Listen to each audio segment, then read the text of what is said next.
పాయసాన్ని చూస్తుంటేనే నోరూరిపోతుంది గదా! ఇది మనకు సోరకాయతో చేసిన కద్దుక్క కీర్ అండి. ఇది ఎలా ప్రిపేర్ చేసుకోవాలో చెప్తాను.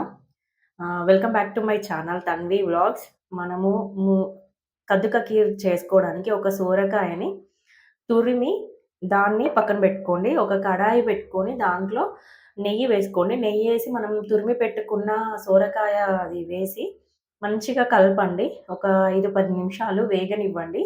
వేగడం అంటే కొంచెం ఉడుకుతా ఉంటది నెయ్యిలో. అప్పుడు మనం ఒక అరగంట ముందు నానబెట్టుకున్న సగ్గుబియ్యం వేయండి. సగ్గుబియ్యం వేస్తే టేస్ట్ బావుంటదండి. మనకి ఎండాకాలంలో చాలా మంచిది కూడా హెల్త్‌కి. ఏంటంటే చలవ చేస్తుంది. మనకు సోరకాయ బాడీకి చలవ చేస్తుంది. సగ్గుబియ్యం గూడా చలవ చేస్తుంది. కొద్దిగా సేపు వేగిన తర్వాత మీరు పాలు యాడ్ చేయండి. పాలు మీరు ఎక్కువ యాడ్ చేసుకోండి. ఎందుకంటే మనకు కొంచెం లూజ్‌గా ఉంటేనే బావుంటుంది.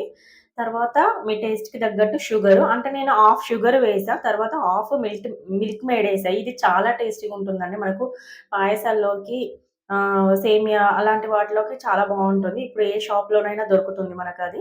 అది వేసుకొని సిమ్‌లో పెట్టి ఒక 5, 10 నిమిషాలు ఉడకనివ్వండి. మనం తర్వాత ఏంటంటే కొంచెం జీడిపప్పు, బాదం పప్పు, కిస్మిస్ నెయ్యిలో వేయించేసుకొని దాంట్లో వేసుకొని ఒక్క 10 మినిట్స్ సిమ్‌లో ఉడకనివ్వండి. మనకు సగ్గుబియ్యం అనేది కొంచెం పలుకు లేకుండా ఉడికితే సరిపోతుందండి. టేస్ట్ మాత్రం చాలా బావుంటుంది. ఇది హైదరాబాద్ స్పెషల్ కద్దుక కీర్. హైదరాబాద్‌లో చాలా అంటే ఫంక్షన్స్‌లో వాటిలో చేస్తారు. అంటే నాకు తెలీదు. మేమెప్పుడు సోరకాయతో స్వీట్ ఎప్పుడు చేయలేదు. నేను ఒక యూట్యూబ్ ఛానెల్‌లో చూసి చేశా. చాలా టేస్టీగుందండి. పిల్లలైనా, పెద్దలైనా ఇష్టంగా తాగుతారు. ఈ ఎండాకాలం గూడా మన బాడీకి కూడా చలువ చేస్తుంది.